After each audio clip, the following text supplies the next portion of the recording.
Hi, I'm Miriam Johnson, co-host of the TV series Home Time. When I'm doing a remodel for a customer, I often get the question, should I install a conventional water heater or a tankless water heater? My answer is they're both good choices. And it's not a matter of which one's better, it's a matter of which one's better for you. Let's have a look at how they work. A conventional water heater typically stores about 40 or 50 gallons of hot water.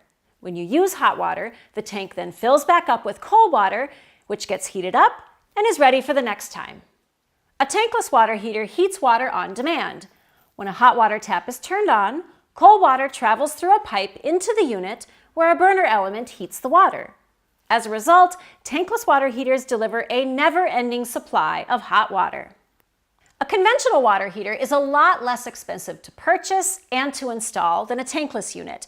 However, we've all experienced it, they can run out of hot water. Plus, in some parts of the country, water heaters are located in the attic. So if that baby bursts, you've got water flooding your whole house.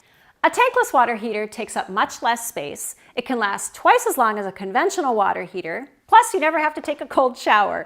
That makes it a good choice for large families. Now, while the installation costs can be higher, the energy savings help make up the difference.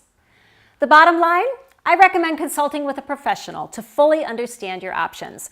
If you need help deciding which water heater is best for you, give us a call. We'll be happy to help you out.